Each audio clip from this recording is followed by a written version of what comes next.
할렐루야. 예. 한 주간도 주의 은혜 가운데 여러분 살고 계세요? 왜 이렇게 힘이 없어? 받은 하나님의 은혜 잘 갚고 살고 있습니까? 내가 주님 앞에 무엇입니까? 나는 마른 막대기에 지나지 않고요. 타다 남은 재에 지나지 않습니다. 주님, 나는 아무것도 아니고 오직 하나님의 은혜로 여기까지 왔습니다. 이렇게 고백하는 사람은 항상 내가 어떻게 하면 그 하나님의 은혜를 갚으며 살아갈까 늘 생각한다 그랬어요. 근데 여러분 일주일 동안도 한번 묵상해 보세요. 내가 어떻게 하면 주의 은혜를 갚으며 살까? 어떻게 사는 것이 하나님의 은혜를 갚는 거고 또 사람에게 은혜 베푸며 사는 걸까? 말씀을 들었으면 그 말씀대로 우리가 살아보는 거예요. 자, 여러분 항상 하나님의 은혜를 기억하고 그 은혜에 감격하여 갚을 길 없는 그 은혜를 주님 내가 어떻게 갚을 수 있습니까? 다윗과 같은 그런 마음으로 주 앞에 나아가는 성도들 되시길 축복합니다. 감사해요. 오늘 잘 나오셨어요. 말씀 통해서 주님 큰 은혜 주실 줄 믿습니다. 그 오늘 말씀 보면 두 가지의 논쟁이 나오잖아요. 하나는 세금에 관한 논쟁이고 또 하나는 부활에 관한 논쟁이에요. 왜 논쟁이라 그러면 이거는 진짜 어떻게 보느냐에 따라 다 답이 다른 거예요. 달걀도 그렇잖아요. 달걀이 먼저예요? 아니면 닭이 먼저예요?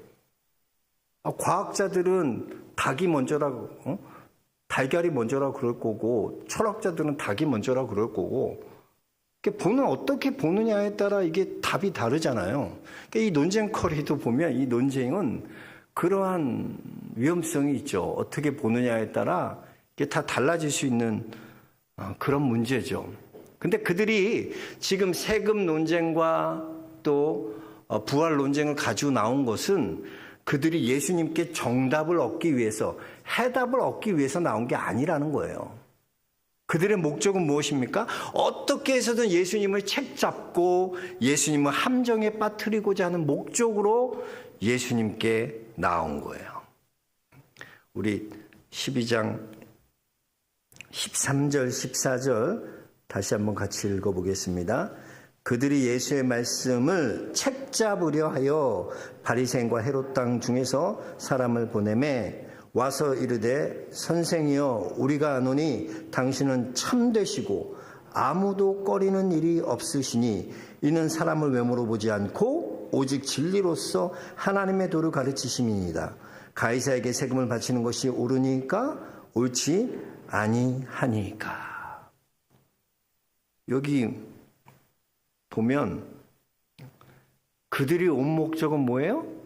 책잡기 위해, 예수님 책잡기 위해서 논쟁거리 가지고 나왔어요. 근데 겉으로는 어떤 모습으로 나왔냐면 겉으로는 예수님을 굉장히 존중하고 존경하고 그래서 이렇게 바리새인과 헤롯 땅이 힘을 합쳐갖고 예수님을 칭찬하고 높였던 때가 언제 있어요? 여기밖에 없어요. 네? 선생님이여 우리가 아노니 당신은 참되시고 아무도 꺼리끄는 일이 없으시니 이는 사람을 외모로 보지 않고 오직 진리로서 하나님의 도를 가르치십니다. 이렇게 말하는 고백을 들으면 어때요? 믿음 좋은 사람 같아요? 나쁜 사람 같아요? 엄청 좋은 사람 같아요. 이야, 어떻게 이런 고백을 할 수 있을까? 바리새인과 헤롯 땅이 힘 합쳐 나와서. 근데 목적은 거기에 있지 않고 뒤에 있잖아요. 뒤에 있잖아요. 여기까지는 참 예수님 잘 믿는 사람이고 예수님 존경하는 사람이고 예수님을 극찬하는 그런 사람인데 목적은 뭐예요? 예수님 함정 빠뜨리려고. 그래서 그들의 말과 그들의 마음이 서로 일치합니까? 아니면 불일치합니까? 불일치하고 있잖아요. 그들의 마음으로 예수님을 미워 죽겠어. 죽이고 싶어. 꼴 보기 싫어. 어떻게든 함정에 빠뜨려서 예수님을 죽여버리고 싶은 거야. 곤란하게 만들고 싶고 어렵게 만들고 싶고 그게 그들의 본심이야. 근데 겉으로는 어떻게 돼요? 싹 웃으면서 당신의 말은 모두 참되고 당신의 가르침은 다 옳다. 외모로 보지 않고 사람을 진리로 말씀하시니 맞다. 근데 결국은 뭐예요? 함정에 빠뜨리는 그들의 마음이 있다는 거죠. 그래서 여러분 말 따로 마음 따로 그들은 일치하지 않는 삶을 살아요. 이건 우리 크리스찬들에게 큰 교훈을 주는 말이에요. 우리가 여러분 크리스찬으로 산다는 것은 뭐냐? 우리의 말과 마음이 일치한 삶을 살아가는 것이에요. 말 따로 마음 따로가 아니라 우리의 말과 행동이 일치하는 삶을 훈련하는 것, 그게 신앙훈련이에요. 신앙훈련 다른 게 아니라 우리의 말과 행동이 일치할 수 있도록 훈련하는 거죠. 예전에 한 집사님이 김치찌개 집을 했는데 그 김치찌개 집이 너무나 싸게 파는 거야. 장사가 잘 됐어요. 근데 이 집사님이 기도 제목이 있었어. 어떤 기도 제목이냐면 하나님, 첫 번째는 하나님, 우리 가게에 손님 발 디딜 틈이 없도록 꽉 매일매일 차게 해주세요. 그래서 그 돈 버는 걸로 내가 어렵고 힘든 노인분들에게 쿠폰을 나눠줘서 그들이 마음 편하게 식사할 수 있게 주님 내게 그런 복을 달라고 그런 기도 제목을 갖고 있었어요. 근데 정말 이분이 그렇게 간절히 기도하니까 하나님이 그 기도에 응답해 주셨어. 그래서 장사가 됐는데 너무나 잘 되는 거야. 매일 대박이 꽉 차서 앉을 자리가 없을 정도로. 또 좋은 일도 많이 해요. 쿠폰 갖고 온 노인들, 어려운 노인들 쿠폰 나눠줘서 한 끼 마음 편하게 식사하도록 그렇게 딱 얼마나 좋은 일 하는 분이에요. 정말 기도와 삶이 일치하는 거죠. 근데 어느 날인데 자리가 빈틈없이 꽉 찼는데 한 자리가 딱 남은 거예요. 근데 허름한 노인이 딱 나와서 쿠폰을 갖고 딱 들어왔는데 쑥 둘러보더니 한 자리가 딱 비었잖아요. 거기 앉아서 먹으면 되는데 쓱 보더니 쿠폰을 다시 주머니에 넣고 다시 걸어 나가는 거예요. 그걸 그 사장이 딱 보는 거예요. 그러니까 그 허름한 그 쿠폰을 갖고 온 노인은 어떻습니까? 나는 공짜 손님이니까 아무 때나 먹어도 돼. 근데 여기는 꼭 돈 한 자리밖에 없는데 이 자리는 돈 내고 먹는 사람이 먹어야지. 그런 미안함과 불안함이 그 마음 가운데 있는 거예요. 근데 그거를 그 사람이 딱 아는 거야. 집사님이 딱 느낀 거야. 그러더니 그 집사님의 기도가 바뀌기 시작했어요. 뭐라 기도하나? 하나님, 저희 가게가요 너무 잘 되는 게 아니라 70%만 차게 해주세요. 그래서 언제든지 쿠폰을 가지고 와도 마음 편안하게 한 끼 식사할 수 있도록 하나님 그렇게 해주세요. 그러니까 그의 기도가 어때요? 기도하는 것이 그의 마음과 말이 일치하는 기도를 하는 거예요. 그게 바로 우리가 가져야 될 신앙의 모습이라는 것입니다. 예수님은요, 다 알아요. 이들이 예수님 곤란하게 하고 함정하게 하고 외식하는 거 다 아세요. 그들의 말과 행동이 다르다는 걸 다 아세요. 그럼 그 예수님이 우리는 모를까요? 우리의 말과 행동이 다르다는 거 우리 주님 너무나 잘 아세요. 그래서 여러분 신앙 훈련한다는 건 점점 우리의 말과 우리의 행동, 삶이 일치되어져 가는 것, 그걸 훈련하는 걸 신앙 훈련이라고 그러는 거예요. 계속 그걸 훈련해야죠. 예수님 그렇게 칭찬하고 높이는데 행동은 뭡니까? 세금 논쟁 갖고 와서 예수님 어렵게 하는 거예요. 가이사에게 세금 바치는 게 옳습니까? 아니면 세금을 바치지 않는 게 옳습니까? 예수님 도대체 뭐가 옳은 거예요? 만약 예수님께서 세금을 바치는 것이 옳다 그럼 뭐예요? 예수님은 매국노 되는 거예요. 매국노. 어떻게 그렇게 로마에 세금 바친다고 그렇게 얘기할 수 있습니까? 민심이 들끓을 거야. 왜? 매국노지. 근데 예수님이 만약에 옳지 않다 그렇게 말하면 어떻게 해요? 그럼 아마 잡혀갈 게 뻔했어요. 로마에 세금 내는 게 옳지 않아? 잡아가요. 그러니까 어떠한 대답을 해도 예수님은 함정에 빠지게 되어 있어요. 이걸 뭐라 그래요? 우리는 촌철살인 그래. 말 하나 딱 갖고 그 말을 여기에도 걸리게 하고 저기에도 걸리고 할 때 우리 마음 가운데 어떤 기분이 들어요? 통쾌하잖아. 참 통쾌하지 않아요? 인간적인 모습을 보면 예수님 그동안 이 사람들 입장에서 보면 예수님이 그동안 얼마나 애매했어요. 예수님이 막 세리와 창기들과 함께하고 자기들이 가르쳤던 율법을 다 뒤바꿔 놓고 근데 그 가르침과 그 예수님의 이적 많은 사람들이 따라다녔잖아요. 근데 이번에 기회가 온 거야. 이걸 통해서 한 방에 예수님 보낼 수 있다는 거야. 촌철살인 통쾌. 우리 안에도 그런 게 있어. 뭐 하나 이렇게 내가 좀 안 좋아하고 이렇게 껄끄러운 사람이 그냥 이러지도 못하고 저러지도 못할 때 우리 마음 가운데 그런 통쾌함이 있어. 너무 좋다, 너무 좋다. 있어요, 없어요? 그런 거. 있어. 근데 그게 좋은 게 아니야. 이러지도 못하고 진퇴양난에 빠져 있어요. 세상은요, 항상 우리 어떻게 몰아가냐면 그렇게 몰아가요. 우리 16절, 17절 한번 읽어봅시다. 16절 예수님의 대답. 가져왔거늘 예수께서 이르시되 이 형성과 이 글이 누구의 것이냐 이르되 가이사의 것이니라. 이 예수께서 이르시되 가이사의 것은 가이사에게 하나님의 것은 하나님에게 바치라 하시니 그들이 예수님에 대하여 매우 놀랍게 여기더라.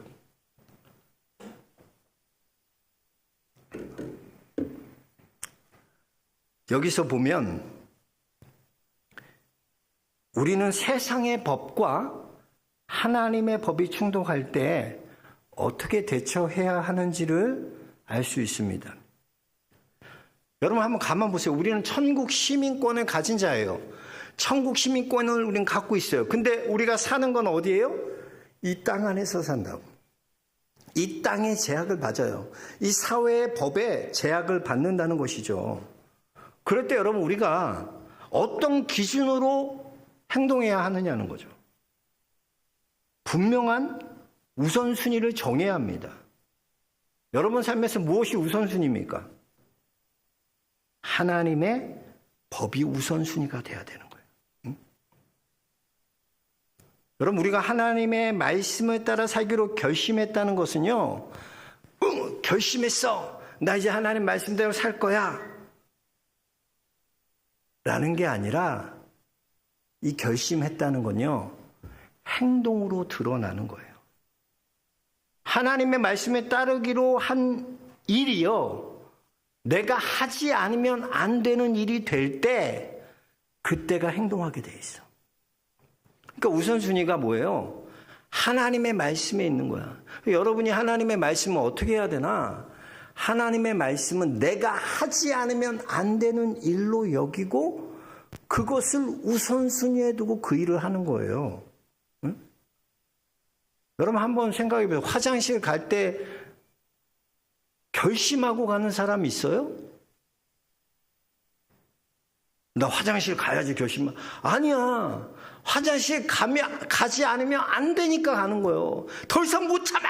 빨리 가야 돼. 가야 돼. 하지 않으면 안 되는 일이에요. 응? 하나님 말씀을 우리가 따라 산다는 것도 하나님의 말씀이 여러분에게 하지 않으면 안 될 일이 돼야 돼요. 그게 우선순위야, 우선순위. 예를 들면 이런 거야.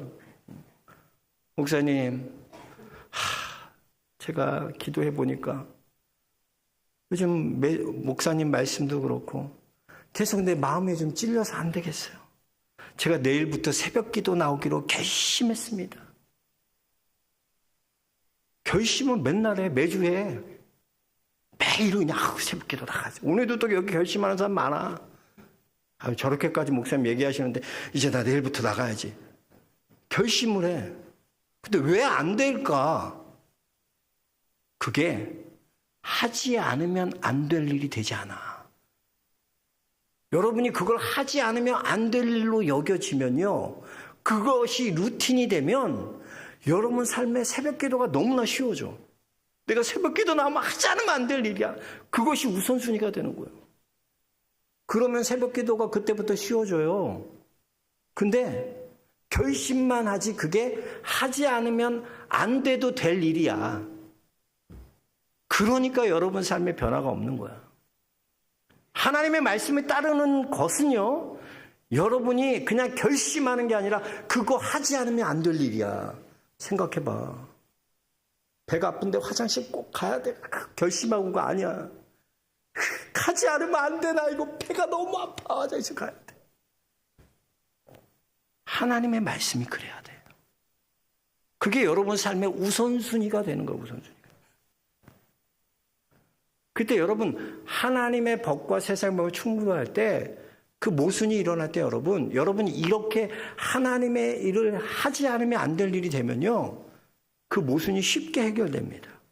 근데 자꾸 어려운 게 이게 갈팡질팡해서 그러는 거야. 하나님이 내게 명령하신 일, 말씀하신 그 일이 하지 않으면 안 될 일이 되면 복잡하지 않습니다. 왜? 답이 다 나와 있는데.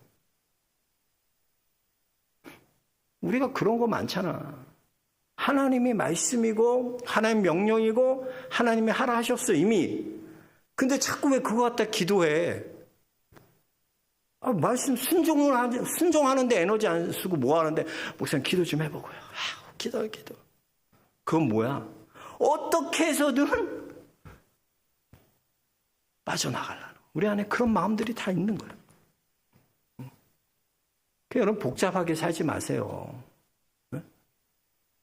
하나님이 내게 주신 사명, 하나님 말씀하신 그 말이 내가 하지 않으면 안 될 일 되게 해주세요. 그걸 내 삶의 우선순위로 얘기해야 돼. 우선순위로. 그러면 쉬워져.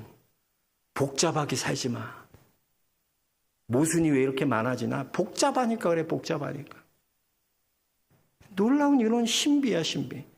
내가 하나님의 말씀에 순종하고 그 하기로 작정하고 하지 않으면 안 될 일이 되면요, 내 삶에 변화가 나타나. 변화가. 저는 우리 영락의 성도님들이 문제를 이렇게 풀어갈 수 있게 주의 이름 축복합니다. 하나님의 명령, 하나님의 말씀이 하지 않으면 안 될 일. 사도 바울이 그러잖아요. 내가 하나님의 복음을 전하지 않는다 하면 내 마음에 불 붙는 것 같아서 견딜 수가 없는 거야. 왜? 하지 않으면 안 될 일이 되기 때문이야. 마중물 기도에 나오는 것도 그게 하지 않으면 안 될 일이 되면 쉬워져. 새벽 기도 하지 않으면 안 될 일이 되면 쉬워. 하나님 예배하는 거, 주일 예배 드리는 거, 그거 하지 않으면 안 될 일이야. 너무 쉬워, 너무 쉬워. 하나님의 명령은, 하나님의 말씀은 그렇게 하는 거야. 그런 순종이 있는 우리 영락의 성도들 다 될 수 있게 주의 이름으로 축복합니다. 두 번째 논쟁은 뭐냐면,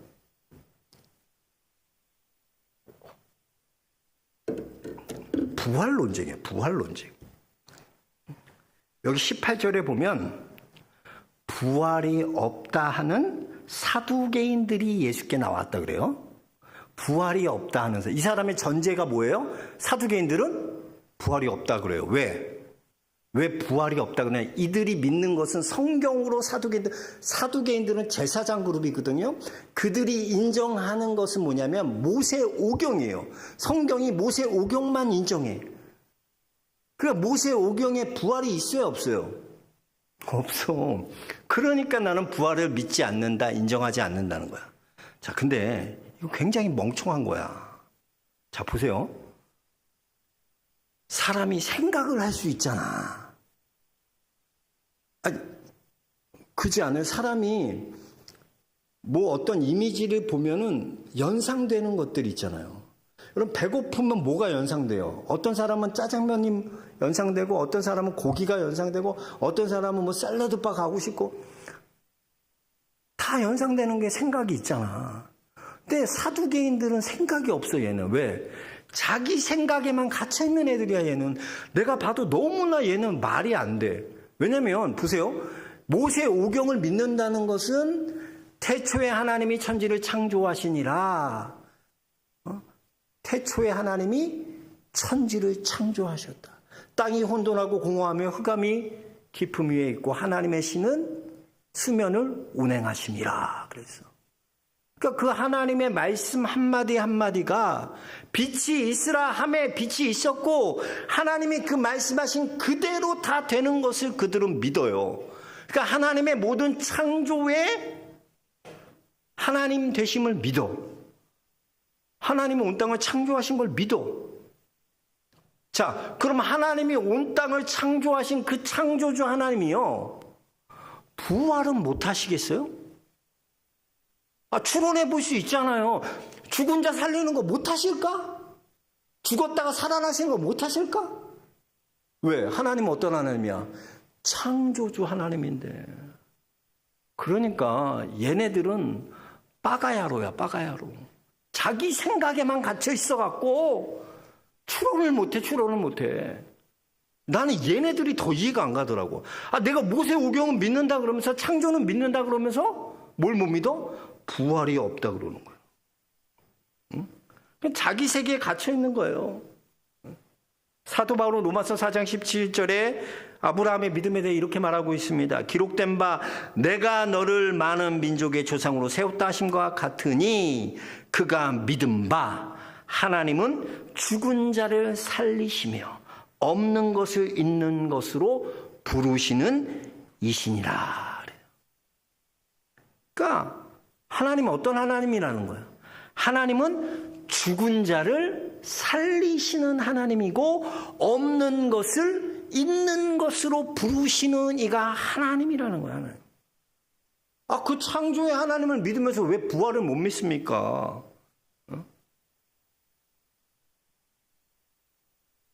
우리 하나님 그런 하나님인데. 사두개인들은 이 추론 능력이 없는 거야. 창조를 믿으면서도 부활을 믿지 못한다. 참 어리석은 게죠. 이들이 질문한 게 어떤 거냐면, 이 질문은 신명기 25장과 레위기 19장을 인용한 질문이에요. 이게 사회보장법에 대한 질문인데 참 들어보세요. 이게 참 웃겨. 형제가 7명 있었어. 형제가 7명 있었는데 첫째 형이 죽었어. 그럼 그 형수가 누구랑 사는 거야? 둘째랑 사는 거예요. 근데 둘째가 또 살다가 둘째가 죽었어. 그러면 셋째랑 사는 거예요. 셋째가 또 죽었어. 그럼 몇째? 넷째가 살아. 아이고 똑똑하네. 넷째가 살아. 그렇게 해서 7째까지 다 죽었고 그 여자도 죽었어. 근데 부활할 때 그럼 그게 누구 아내냐는 거야. 누구 아내. 이런 거 여러분 생각은 어때요? 궁금해요? 안 궁금해요? 궁금해 안 궁금해? 이거는요 사회보장제도로 하나님 주신 건데, 왜냐면 이렇게 한 이유가 있었어요. 당시에는. 왜냐면 첫째가 죽잖아요. 아들이 없이 죽었단 말이야.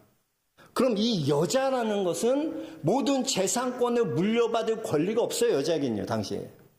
그러니까 그것을 해결하기 위해서는 둘째가 그 여자를 취해서 아들을 낳으면 그 형의 이름으로 모든 상속을 그 아들에게 주는 거야. 그러니까 그 상속이 누구 아들이야? 그 형 거가 되는 거죠. 아들이 형의 뒤를 이은 상속자가 되게 만들어주는 거야. 그걸 위해서 만든 게 이 사회보장 제도라는 거죠. 근데 사실 이 사두개인들은 이 부활이라는 걸 자기 머리로 이해하려고 그러니까 이게 이해가 안 되나. 왜? 그들은 부활이 없다고 믿어. 이미 부활이 없다고 그러는 사두개인들이야. 그러니까 이게 부활이 없다고 믿는 사람에게 부활이 있다, 이게 이해가 돼요, 안 돼요? 이해가 안 돼. 그러니까 부활을 못 믿겠다는 거야. 아무리 말을 해줘도 부활이 없어 라고 말하는 자에게 야, 부활이 있어 이해시킨다고 그게 이해가 안 된다는 거예요. 그래서 여러분, 내가 이해하지 못해요, 하나님을. 그럼 내가 이해하지 못하면 하나님이 없는 하나님이에요? 아니죠. 하나님은 계신 하나님이죠. 내가 이해하지 못할 뿐이지, 믿지 못할 뿐이지. 얘네들은 너무, 내가 봐도 사두개인들은 좀 이상해, 애들이죠. 예수님이 그러니까 대답해 주시잖아요. 예수님의 대답 한번 봅시다. 24절에서 27절 같이 읽겠습니다. 예수께서 이르시되 너희가 성경도 하나님의 능력도 알지 못함으로 오해함이 아니냐. 사람이 죽은 자 가운데서 살아난 때에는 장가도 아니가고 시집도 아니가고 하늘에 있는 천사들과 같으니라. 죽은 자가 살아난다는 것을 말할진대 너희가 모세의 책 중에서 가시나무 떨기에 관한 글에 하나님께서 모세에게 이르시되 나는 아브라함의 하나님이요 이삭의 하나님이요 야곱의 하나님이로다 하신 말씀을 읽어보지 못하였느냐. 하나님은 죽은 자의 하나님이 아니요 산 자의 하나님이시라. 너희가 크게 오해하였다 하시니라. 그러니까 하나님 대답 뭐냐면 아유 이런 무식한 놈들아. 그 말에 무식한 놈들. 너희가 삥 둘려서 한 말이지. 너희가 오해하였구나. 너희가 성경도 모르고 하나님도 모르는구나. 이렇게 말했지. 아주 그냥 멍청한 놈들. 무식한 놈들. 무슨 보세요. 부활하면 여러분 우리가 만약에 천국 가서 우리 몸이 부활하잖아요. 천국 가면 여러분 우리가 어떤 모습으로 또 어떤 그 인륜 관계 그런 게 거기 천국에서도 있어요? 그 천국에서 죽으면 내 남편 거기서 만난다 그래. 그런 거 없어. 남편이 어딨어. 천국엔 그런 게 없다니까? 이 몸도 어떤 몸인지는 모르지만 이 육신 그대로 가는 게 아니에요. 근데 오해하고 있는 거야. 천국 가서 남편 만나면 너무 좋은 거. 천국 가서 내 자식 만나고 아들, 딸 만나고. 그런 게 아니라고. 우리의 신부 대신 예수 그리스도와 함께 그 천국에서 영원히 함께 기뻐하며 즐거워하며 천국에서 그런 거지. 여기서 남편, 여기서 자식, 여기서 이 땅에서만이야, 이 땅에서만. 그러니까 이해하지 못하는 거죠. 예수님 그렇게 얘기하시잖아. 나는 죽은 자의 하나님이 아니요 산 자의 하나님이다 그랬어요. 그죠? 죽은 자의 하나님이 아니라 산 자의 하나님이다. 그러면서 뭘 얘기하시냐면 나는 아브라함의 하나님이요 이삭의 하나님이요 야곱의 하나님이라 그랬단 말이에요. 자, 그런데 아브라함의 하나님이라고 말씀하실 때도 하나님은 현재 시제를 쓰세요. 나는 그러니까 지금 아브라함의 하나님, 지금 이삭의 하나님, 지금 야곱의 하나님이라는 거야. 자, 근데 그것을 우리 인간의 눈으로 볼 때 이해할 수 있어야 못해요. 이해를 못해. 왜? 우리는 평면적인 시간의 순서에 따라 살아가거든요.